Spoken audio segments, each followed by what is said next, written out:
Now, balik po tayo sa ating passage ngayong umaga ito, and we will continue our study as we look specifically into verse 18 and 19. But let us read starting from verse 15, Ephesians chapter 15, Ephesians chapter 5, verses 15 to 21. Hihiling ko po ang lahat na tumayo as we read the Word of God with reverence, no? Basahin po natin ng sabay-sabay. Let's read all together. Ephesians chapter 5 verses 15 to 21. If you have your Bibles, you can read it sa inyong mga Bibles, but it's also here on the screen. So let's read it all together. Ready? Begin. So then, circumspectly, not as fools, but as wise, redeeming the time, because the days are evil. Therefore, do not be unwise, but understand what the will of the Lord is. And do not drunk with wine, in which is dissipation, but be filled with the Spirit, speaking to one another in psalms and hymns and spiritual songs, singing and making melody in your heart to the Lord, giving thanks always for all things to God the Father, in the name of our Lord Jesus Christ, submitting to one another fear of God. May the Lord add blessing to the reading of His Word. Manalangin po muna tayo. Lord, we once again commit our time to You as we study Your Word together. You have reminded us that yes, the Holy Spirit works personally, and nandalangin po namin, Panginoon, na sa aming pag-aaral ay mangusap ka ng personal sa bawat isa po sa amin. Iba-iba po ang aming circumstances, iba-iba ang aming pinagdadaanan, and I pray, Lord, that Your Spirit would just powerfully speak to us so that Your Word would be a source of encouragement, upliftment, even rebuke, Lord, sa mga circumstances namin sa buhay namin. Above all, Lord, corporately, as we join our hearts together in the study of Your Word, we pray that, number one, it would be an act of worship, that we would be able to glorify You, and at the same time, You speak also to us as a church, so that we would be able to encourage one another as we study Your Word this morning. So Lord, we commit ourselves to You, we submit ourselves to You. We pray that You would open the eyes of our hearts, give us understanding as we study Your Word this morning. In Jesus' name we pray. Amen. Makakupo na po tayo. May dalawang bagay po tayong titignan sa ating pag-aaral. I'll copy our outline last week, no? The command to be filled with the Spirit, and the course of being filled with the Spirit, no? Now, when you look at verse number 18, makikita natin dyan yung command na binigay sa atin ni Apostle Paul, no? Sabi ni Apostle Paul, do not be drunk with wine, in which is dissipation, but be filled with the Spirit. So to be filled with the Spirit is a command given to us believers, no? So if it's a command, ibig sabihin ay it's not an option. Being filled with the Spirit is not optional for us Christians. And as I mentioned last week, actually, it is the most important command in the Bible that we need to what? To obey. Because the moment we obey this command of being filled with the Holy Spirit, the rest of the commands in the Bible would what? Would simply follow. Magiging overflow na lang yan. So that's why yung being filled with the Holy Spirit is a very foundational command that we must obey in our Christian lives, no? Now, let me first point out that the filling of the Holy Spirit is not the sealing of the Holy Spirit. Ano ba yung feeling? What does it mean to be filled with the Spirit, no? Well, first of all, the filling of the Holy Spirit is not the sealing of the Holy Spirit. And makikita natin yung sealing of the Holy Spirit in Ephesians chapter 1, verses 13 to 14. Because the sealing of the Holy Spirit has something to do with what? The indwelling of the Holy Spirit. And kailan nangyayari to? Yung indwelling ng Holy Spirit sa atin? At the moment of our salvation. That's why every believer has what? The Holy Spirit indwelling or living in us. Okay? At nangyari yun, nung tayo ay nakakilala sa Panginoon or tinanggap natin ang Panginoon bilang sariling Diyos at tagapagligtas. At nung nag-indwell ang Holy Spirit sa atin, work ng Panginoon yun to seal us. No? that we are His, or we are God's children. Sabi ni Apostle Paul dito, in Him you also trusted after you heard the word of truth. Again, sabi ni Apostle Paul sa Romans chapter 10, faith comes by hearing, and hearing the word of God. So when you trusted the Lord Jesus Christ, after hearing the word of truth, the gospel of your salvation, so in whom also, in Christ, having believed, what happened? You were what? Sealed with the Holy Spirit of promise. In other words, ano ba yung seal? Tatak. Diba? Tinatakan na tayo ng Panginoon. At ang sabi ng Panginoon, because you have now the Holy Spirit, that is my seal or proof that or guarantee that you are mine, and yung promise na binigay ko sa iyo, tutuparin ko. Okay? So that's why, sabi dyan, no, it is the Holy Spirit of promise. We were sealed with the Holy Spirit of promise, who is what? The guarantee, okay, of our inheritance until the redemption of the purchased possession to the praise of His glory. So the indwelling of the Holy Spirit is a guarantee, no? Parang down payment yan ng Panginoon. Na yung pangako sa atin na what? Eternal life ay tutuparin ng Panginoon. Okay? And as a guarantee, the Holy Spirit also ay parang seal yan, mark yan sa atin ng Panginoon. So that when God looks at us, kumbaga kapag may seal ka ng Panginoon, may Holy Spirit ka, ibig sabihin, you belong to God. Right? So, that's the sealing of the Holy Spirit, and it's not the filling of the Holy Spirit. Now, secondly, the sealing of the filling of the Holy Spirit is not the baptism of the Holy Spirit, because the baptism of the Holy Spirit naman also happens at the moment of our salvation. Nung tayo nakakilala sa Panginoon, we were indwelt by the Holy Spirit, at ang ginawa ng Holy Spirit is what? The Holy Spirit baptized us into the body of Christ. If you look at 1 Corinthians chapter 12, verse 13, sabi niya, for by one Spirit we were all baptized into one body, whether Jews or Greeks, whether slaves or free, all have been made to drink into one Spirit. So the Spirit baptized us into the body of Christ. That's why sa isang Kristiyano, inseparable yung church. Because the church is what? The body of the Lord Jesus Christ. No? So, through the work of the Holy Spirit, we were placed into the body of Christ. That's the baptism of the Holy Spirit. Now, so, the filling of the Holy Spirit is separate from the sealing and the baptism of the Holy Spirit. Now, if we would give a definition of what the filling of the Holy Spirit is, let me present to you a definition. The filling of the Holy Spirit is a conscious, continuous capitulation of a believer to the power and plan of God in our lives. Okay? It is a conscious, continuous capitulation of a believer to the power and plan of God in our lives. Bakit ko sinabi na conscious? Because it's a decision. Since it's a command, we have to make that decision to what? To obey the command given to us by God. No? It's continuous also because it's a daily experience. Hindi siya one-time event, unlike the sealing of the Holy Spirit and the baptism of the Holy Spirit. Yung filling of the Holy Spirit is what? Continuous. Kaya present tense yung command dyan, be filled. It's in the present tense, no? So it's a daily experience that we must make. And then, it's a capitulation or yielding or submission, because to be filled with the Spirit means to allow the Holy Spirit to have full control or influence over our lives. No? Yung thoughts natin, yung desires natin, yung actions natin. Kaya in the same way that when you're drunk with wine, you are controlled by the spirit of the wine. If you're filled with the Spirit, you are under the control and influence of the Holy Spirit on a daily basis. No? Someone said, being filled, andyan ba siya? Wala ata, hindi ko nalagay, no? Wala? Okay. So, okay. Someone said, being filled with the Spirit is a repeatable act that is part of the sanctification process. So, the moment we got saved, justification, that's the term in theology, meron tayong tinatawag na sanctification.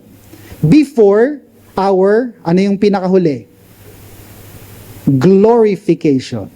Ano yung glorification? When we go into glory, when we spend eternity with the Lord. So merong justification, salvation natin, then sanctification. Ano yung sanctification? Yung growth natin, sa ating Christian life before our glorification, So, it's a repeatable act that is part of the sanctification process. Being sealed with the Spirit deals with you, being sealed with the Spirit deals with you getting the Spirit.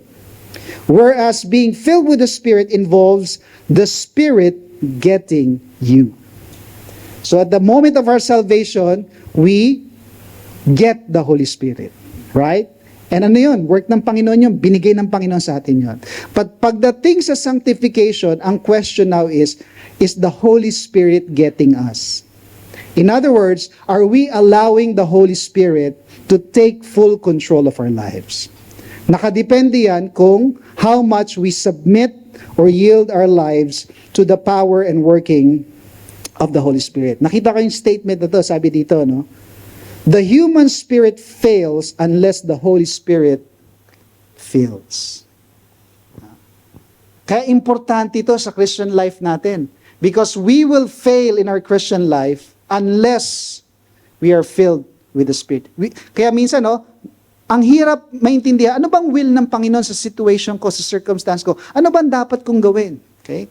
I cannot do the will of God because, wala yung leading ng Holy Spirit. Minsan naman, clear, sinasabi ng Holy Spirit, this is what you need to do, or this is what you should not do this. Pero nangyari, we resist the prompting or the working of the Holy Spirit. That's why the Holy Spirit is what? Grieved. And the Holy Spirit is what? Quenched. Okay? So we should not quench or grieve the Holy Spirit, but we should allow the Holy Spirit to have influence or control over our lives. So yan yung command na binigay sa atin ni Apostle Paul, be filled with the Spirit. So yung sa katabi mo, be filled with the Spirit. Okay? Holy Spirit, baka ibang spirit yan, capital S. Okay? Be filled with the Spirit. Now, let's look into the course of being filled with the Spirit, Paano ba tayo mafi-fill ng Holy Spirit?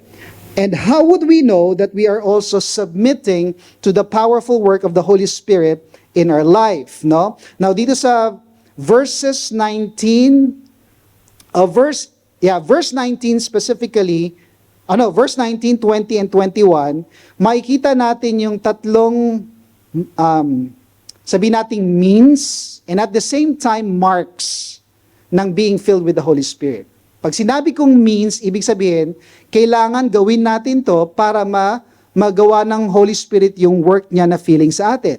At the same time, if the Holy Spirit is filling us, nagiging evident din to. Itong tatlong bagay na to sa buhay natin bilang mga Kristiyano. Ano yung tatlong bagay na yun?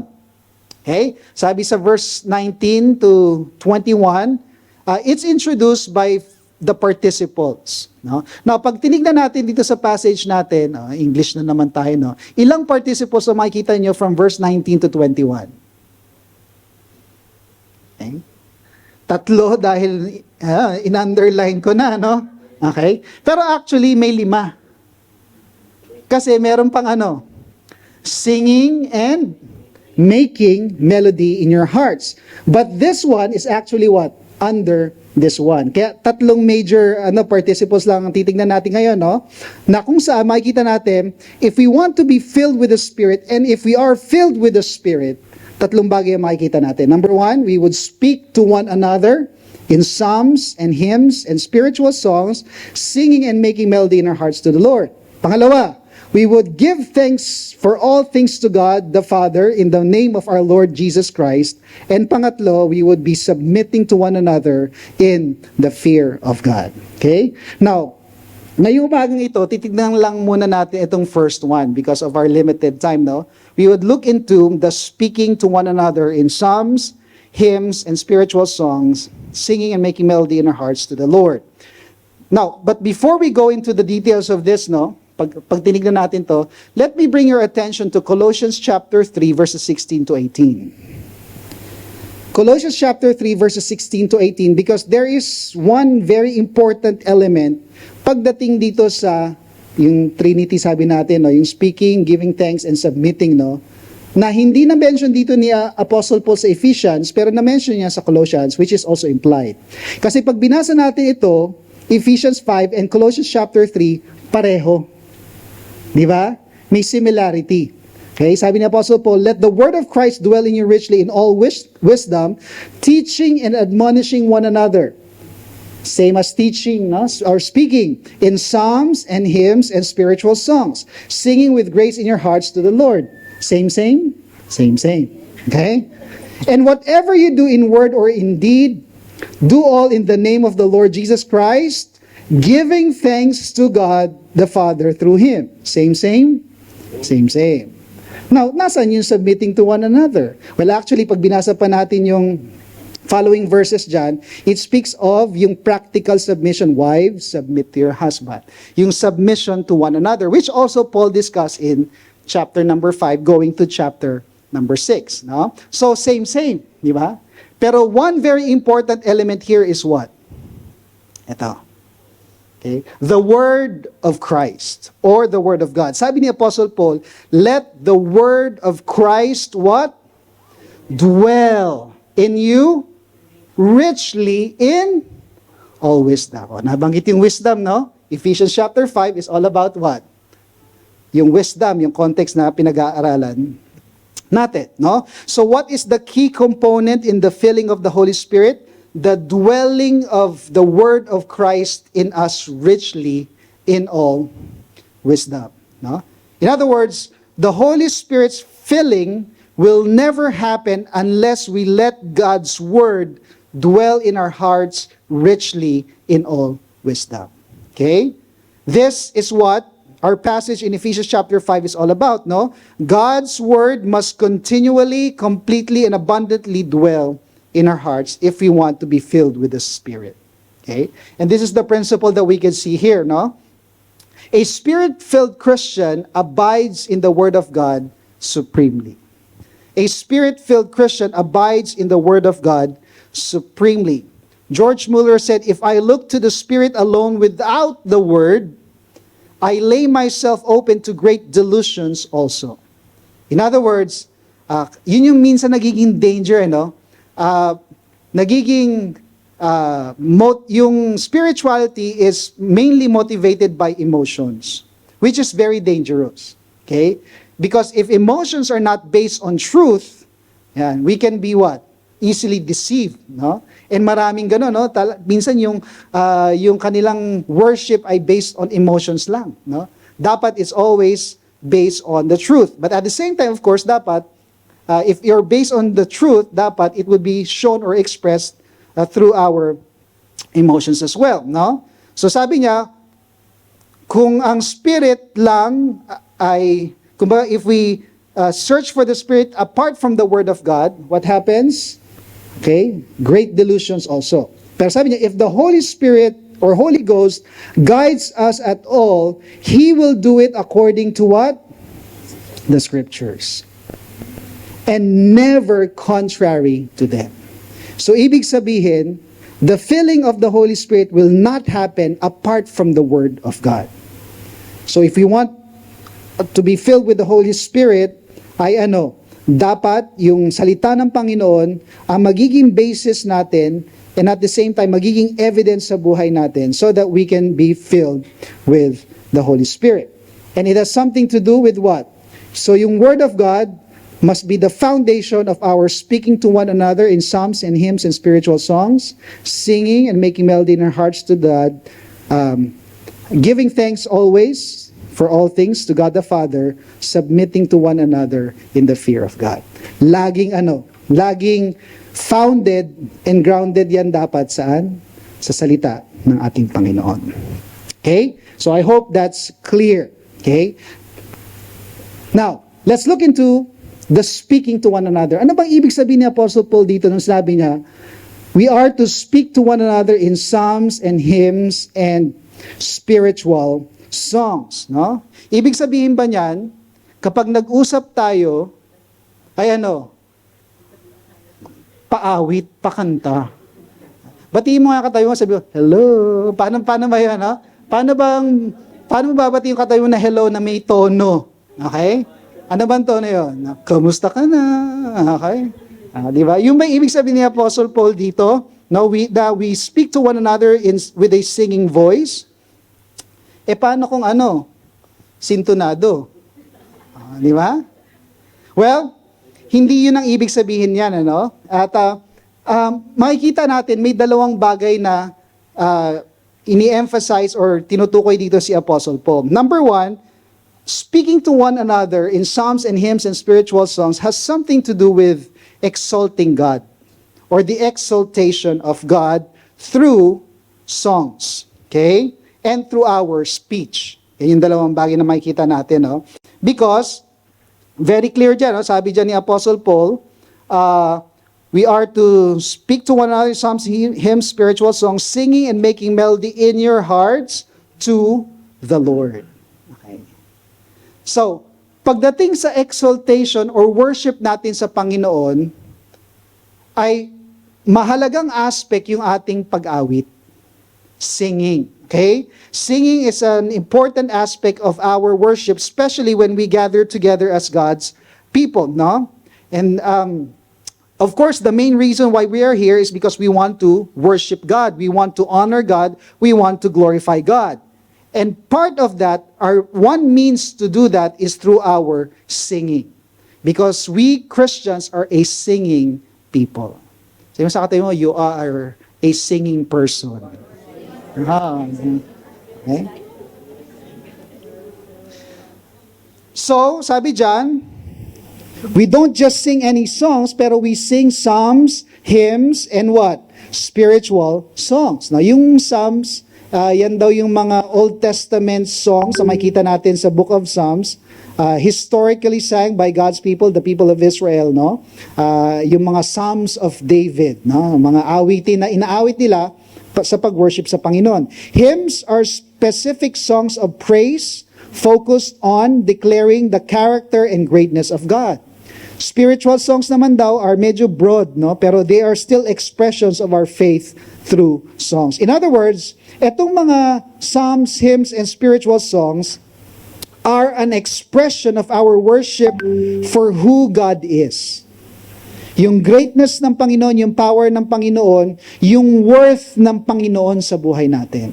So that, when we sing these songs, every time we gather together, umaawit tayo, hindi dahil gusto nating ma-entertain lang. O gusto nating parang, para gumaan lang yung pakiramdam natin, we would feel good, so that pagdating sa message, ready na tayo, no? It's beyond that. Okay? Because through these songs, we recognize and exalt who God is sa buhay natin. And that's the primary reason why we're here. No? We recognize that the value or the worth of our Lord and Savior Jesus Christ. We're not here primarily because of the person beside us. Although that's part of it, no? Pero primarily, nandito tayo dahil gusto nating purihin ng Panginoon because dakila siya sa buhay natin. Amen? Amen. So a spirit-filled Christian is a singing Christian, and through those songs, we declare God's worth in our life. Okay? And that's why the principle that we can see here is this, no? A spirit-filled Christian acclaims the worth of God singfully. Ewan ko kung may word na singfully, no? Pero ginamit ko na, no? So, in other words, one way where we can what? Proclaim or declare God's worth in our lives is through singing, not just personally, but also especially singing together. Jonathan Edwards said, "The duty of singing praises to God seems to be appointed wholly to excite and express religious affections. No other reason can be assigned why we should express ourselves to God in verse rather than in prose, and do it with music, but only that such is our nature and frame, that these things have a tendency to move our affections." Okay? So in other words, no, kaya sabi ko kanina, part ng worship is yung affection natin, no? Pero our affections must be moved based on the truth. So that when we sing truths about God, who God is, and what He is doing in our lives. That's why God-centered yung ating pananambahan dapat. At yung ating pag-aawitan. Hindi lang para di ba, alala ko sa US, no, pag may mga events, kasalan or birthday, or laging may sayawan, lalo pag medyo mga senior, no, may mga sayawan na minsan, pagdating sa church, minsan parang, pag may mga events sa church, dapat may sayawan, no? So parang nagiging entertainment na lang, no? Although, hindi naman na ginagawa yun sa worship service, no? Pero, in other words, yung music or songs, sa atin bilang mga Kristiyano, must be an expression of what's in our heart, na kung saan we declare to God and to one another who God is sa buhay natin. Amen? Kaya mahalaga yung singing time natin. Okay? Yung worship natin through singing because we express what's in our hearts sa Panginoon. Amen? Pag masaya ka, anong usually ginagawa mo? Kumakanta, no? Minsan pag naglalakad ka, okay? Masaya ka nakikinig ka saan? Sa happy songs. Diba? Pag malungkot ka, pag may pinagdadaanan, pag broken-hearted, anong pinapakinggan mo? Sana dalawa ang puso ko. Okay. Ano nangyari? Nagiging expression siya kung ano yung nararamdaman natin, kung ano yung nasa puso natin. And sometimes, minsan, kapag nakapakinig tayo ng music, biglang nagpa-flashback. Ano yan? Old songs. Di ba? Bring us, hindi ko na alam yung kanta, no? Hindi ko kasi time yun eh. Mga Justin Bieber yung mga time ko. Pero it brings back memories, no? It brings us, it transports us. It stirs emotions in us. Okay? And dapat, ganun din, especially when we sing together in psalms, hymns, and spiritual songs. So when we sing, personally and corporately, we use our voices with music to express the worth of God in our lives. No?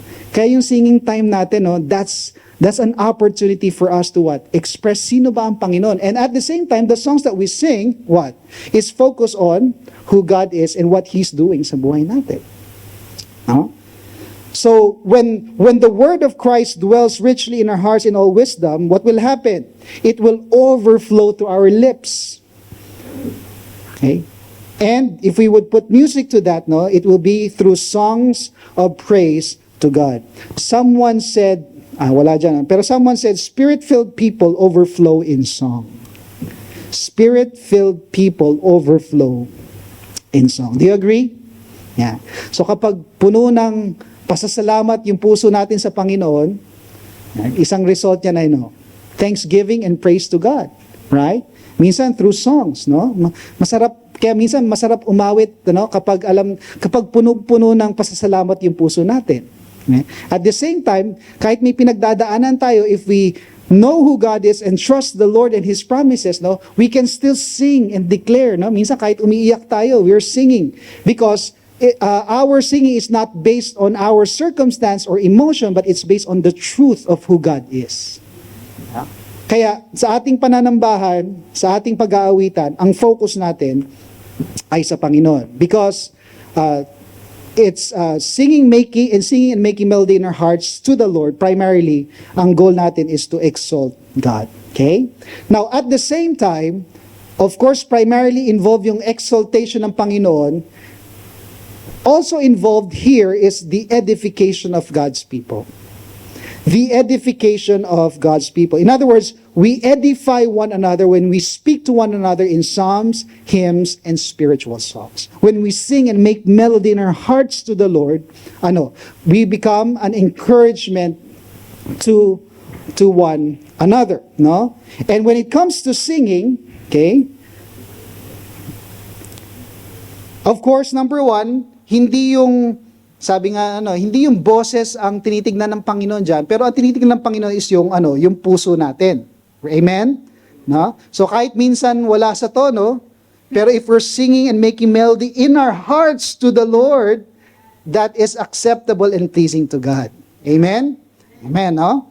Pero syempre, mas maganda kung nasa tono dito at nasa tono rin dito, no? Pero of course, may iba talaga parang gifted talaga sa pag-aawit, no?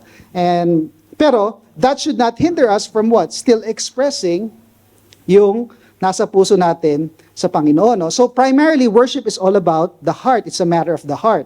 Now, once that is settled and we understand that, we must also realize that our singing can be God's way to speak to other believers.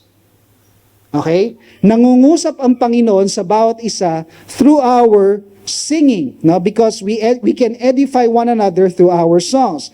Therefore, when we truly worship God together, we don't just exalt God, but we edify one another. A spirit-filled congregational worship exalts God and edifies one another. Okay? A spirit-filled congregational worship exalts God and edifies one another. Yes, worship is personal. Dapat personal yan. Dapat tama, no? It's between us and God. But at the same time, when that is done right, it can be an encouragement to one another. No? Now, bakit nakaka-edify yan sa church? Okay, number one, because through the songs that we sing, we remind one another of the blessed truth of who God is based sa kanyang salita. No? For example, inawit natin kanina, no? Christ alone. Cornerstone. And then sabi sa huli, He is Lord, Lord of all. No? So, when we sing that song, we are declaring who Jesus is sa buhay natin, that He is Lord of all. Na kung saan, even in the midst of our storms, iba-iba kasi ang storms na pinagdadaanan sa buhay natin. No? Yung storm mo, signal number 1, siguro, no? Sa iba, signal number 5. Kaya yung iba, tsunami na, no? Yung iba, may kasamang lindol pa. Diba? Iba-iba ang storms natin. Pero same truth, same Lord. Right? And we declare that because that is real to us. Okay? So, we sing based on how God is working sa buhay natin personally. No? And when we worship God personally and nakikita na, no, kumbaga, no, totoo, itong inaawit natin kasi totoong nangyayari sa buhay ko, when we do it all together, no? Kumbaga, we sing not just with our mouth, but with our hearts talaga, it becomes a great encouragement to one another. I don't know about you, no? Pero ako, I am greatly encouraged whenever I see the church singing with conviction and with emotions. With conviction, dapat una, and with emotions.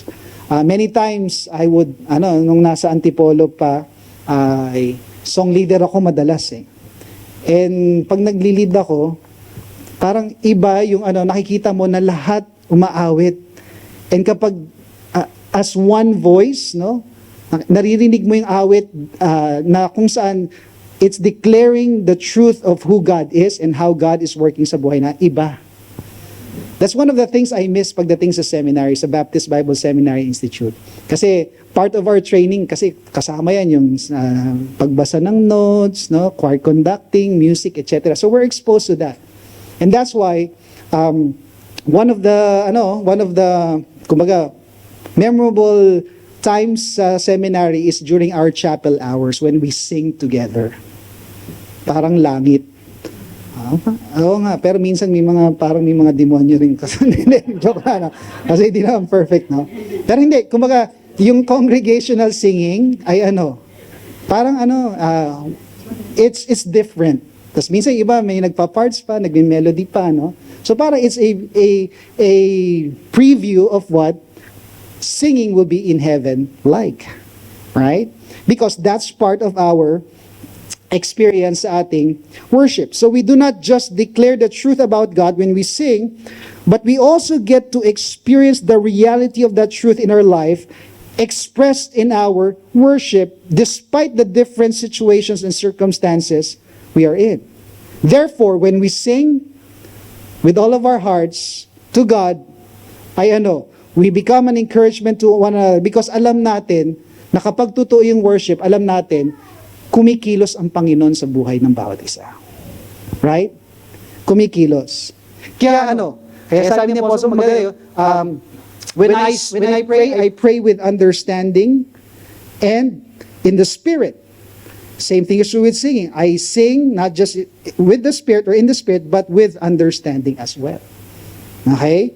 So, bakit? Kasi, doon natin nakikita na totoo yung truth na to sa buhay natin. Kumikilos ang Panginoon.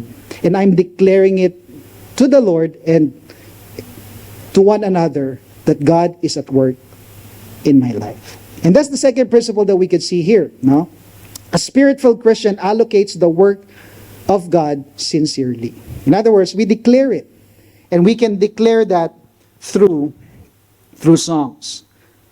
John Piper said, I rejoice when a company of spiritual worshipers stand behind me on a Sunday morning. Siguro, yung choir na usually sa mga Baptist churches, yung mga luma, may choir pa na nasa stage yan, singing during congregational singing. I feel supported and empowered by the release of spiritual energy from the hearts of people in love with Jesus. So there's something powerful in our singing, na kung saan we are declaring the worth of God and the work of God sa buhay natin.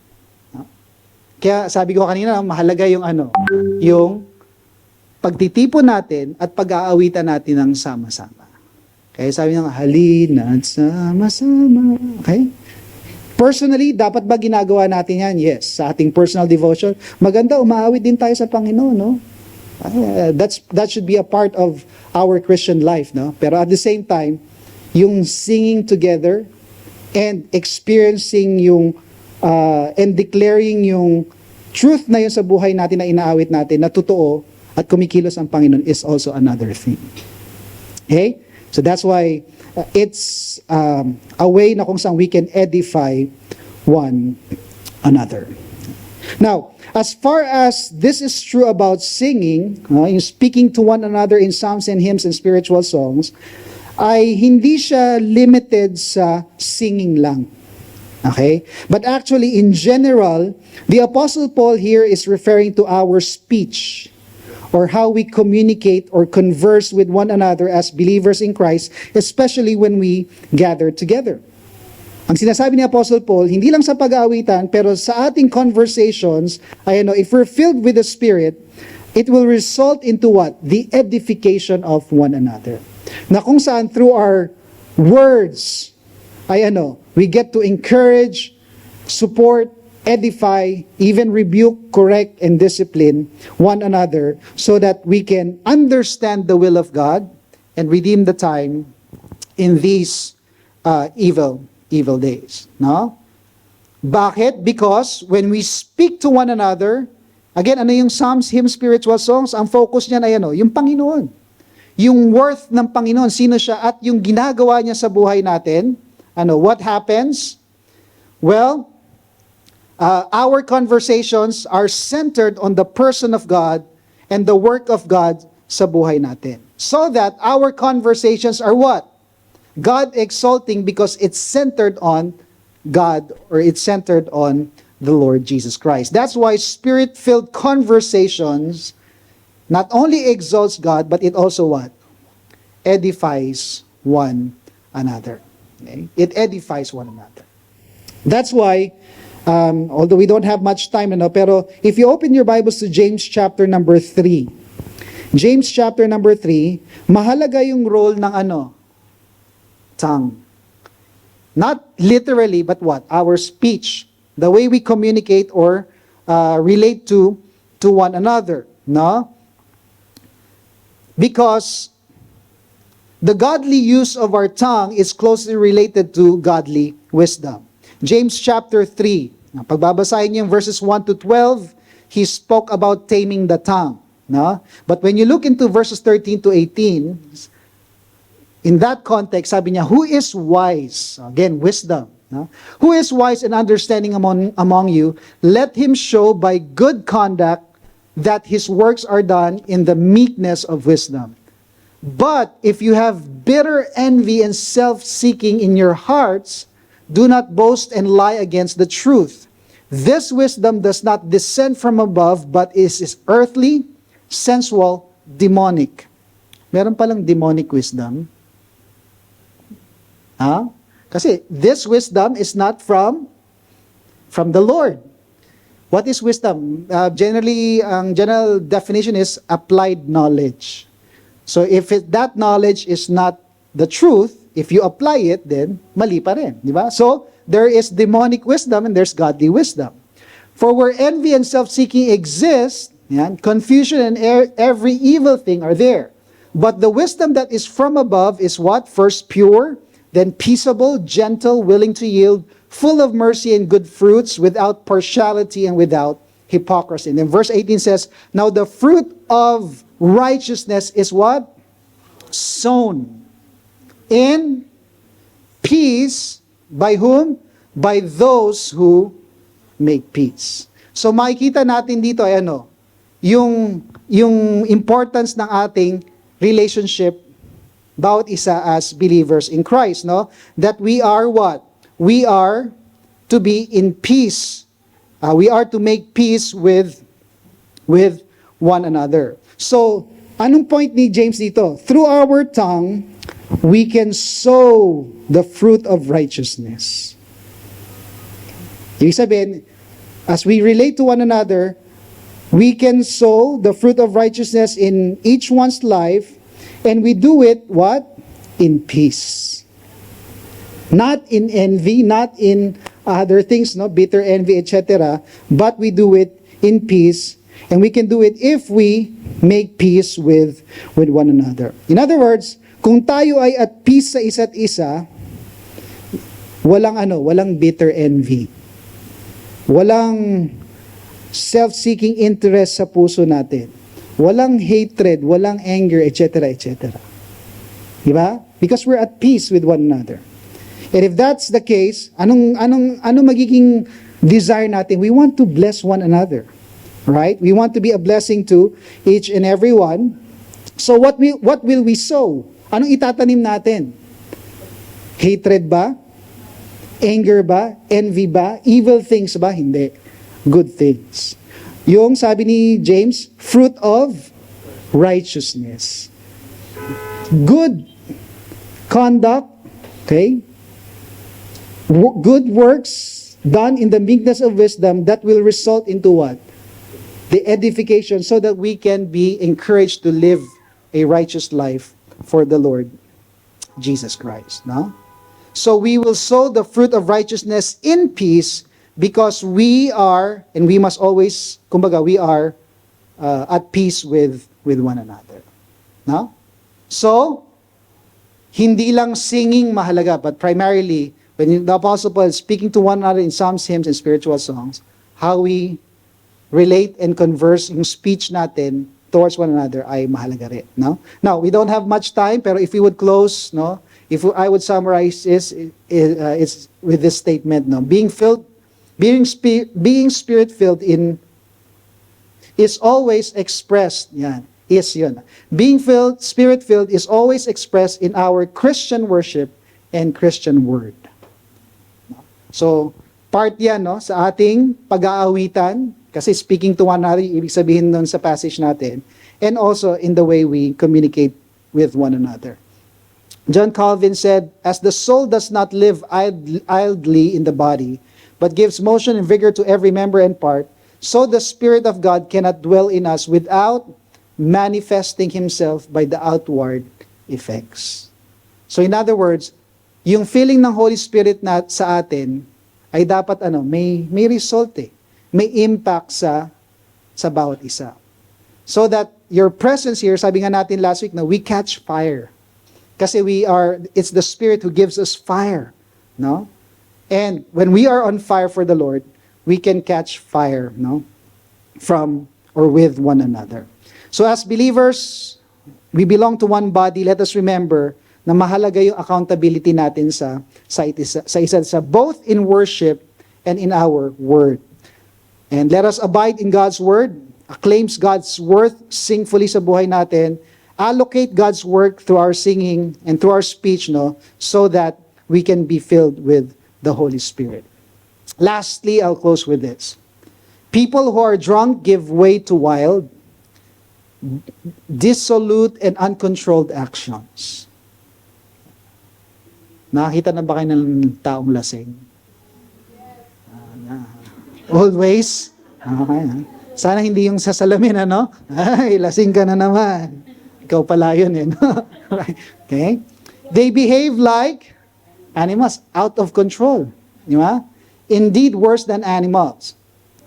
The results of being filled with the Spirit are totally different. Kaya yung, minsan may ibang religious groups na yung sabing filled ng Holy Spirit, pero parang yung worship nila out of control. Nagtatago na, gumugulong sa sahig, ganun. Parang hindi filled with the Spirit yun, na parang ibang spirit, no? Ibang Holy Spirit, hindi Holy Spirit, no? If excessive alcohol dehumanizes, turning a human being into a beast, the fullness of the Spirit makes what? Us more human. For He makes us like Christ. The Spirit makes us more like Christ. So, ang prayer natin is that as we speak to one another in psalms and hymns and spiritual songs, na even yung singing natin and yung speech natin would be an exaltation to God and edification to one another, so that we would become more and more like our Lord and Savior, Jesus Christ. Manalangin tayo. Panginoon, maraming salamat po sa paalala mula sa inyong salita. And reminder po to sa amin of the importance of being filled with the Holy Spirit sa buhay namin bilang mga Kristiyano.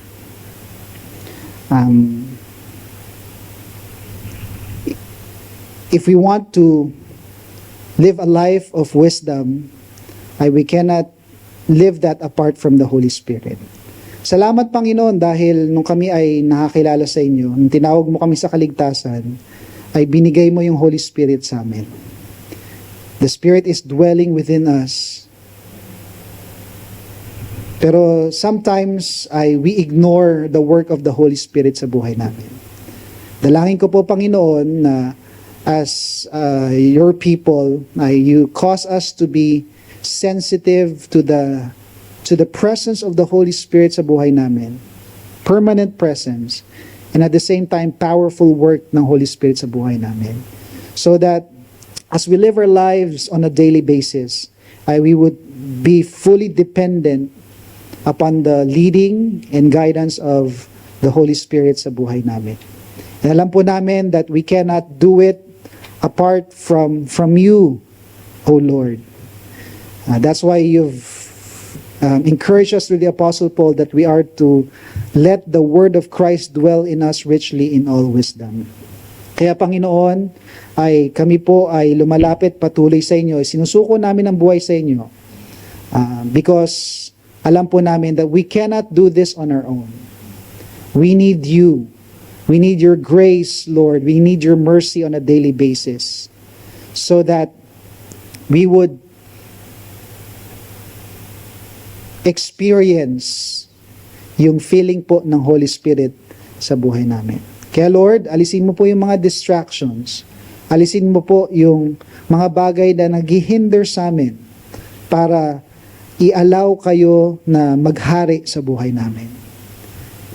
Panginoon, magmula sa araw na to, again, as we move towards another week, there will be many challenges. But we pray, Lord, that as Christians, in our workplaces, in our communities, we would be makita yung feeling ng Spirit sa buhay namin. So that next Sunday, kapag nagtipon-tipon pumuli kami, Panginoon, ay yung expression ng worth mo at ng ginawa mo, work mo sa buhay namin, ay ma-declare namin together as your people. So that it would not just bring glory and honor to your name, but it would also build your church dito po sa FBIC. Salamat po, Panginoon, sa time na to. And we give you all the praise and the glory. In Jesus' name we pray. Amen.